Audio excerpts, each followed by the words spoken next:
Makoka court has sentenced 5 convicts to death in the 2006 Mumbai blast case. Life imprisonment given to remaining 7 convicts. The court had on September 11 convicted 12 out of 13 accused of carrying out the blast.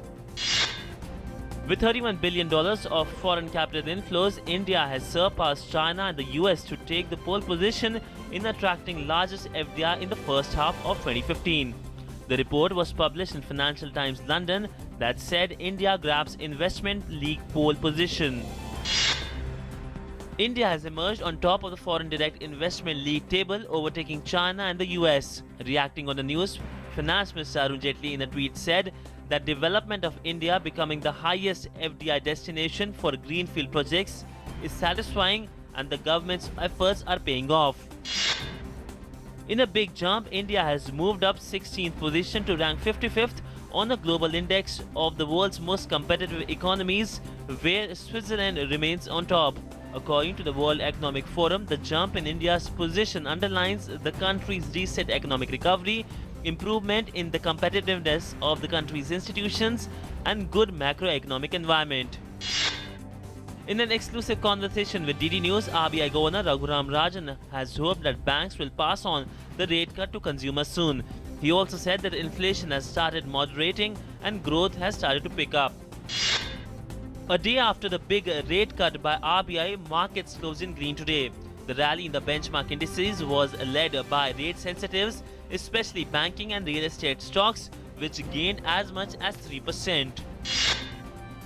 External Affairs Minister Sushma Swaraj took part in the first trilateral foreign minister level meeting of India, the US and Japan in New York. The meeting highlights increasing convergence of strategic, political and security interests between the countries. Today is the last day for declaring unaccounted foreign assets. Government had earlier said that foreign assets holder must declare their assets by September the 30th, and those who fail to do so will have to face consequences. The Undisclosed Foreign Income and Assets and Imposition of Tax Act 2015 has been enacted to deal with the menace of black money stashed abroad. The Maharashtra government has put 5% tax on petrol, alcohol, cigarette, BD to tackle drought. According to the state government's official data, the state had received 61% of its average rainfall to July end. People in large numbers in Pakistani-occupied Kashmir protested against the Pakistani establishment and demanded freedom in a video available with leading news channel.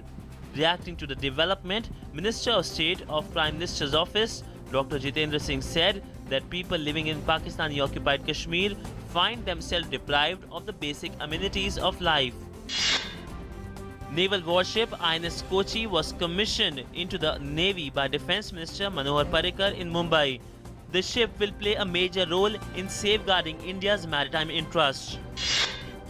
The 2G bench of the Supreme Court will decide on October the 5th retired CBI Special Director ML Sharma's plea for original visitor's logbook of Ranjit Sinha's residence submitted in the court. The Apex Court appointed team led by ML Sharma has been entrusted to probe allegations on the ex-CBI chief Ranjit Sinha of meeting with coal and 2G accused at his residence. Natural gas prices were cut by a steep 18% to $3.82 per unit on Wednesday, the biggest ever reduction in rates so far. Natural gas prices, as per the formula approved by the government in October last year, will fall to $3.82 per million British thermal unit on gross calorific value basis for 6 months, beginning October the 1st.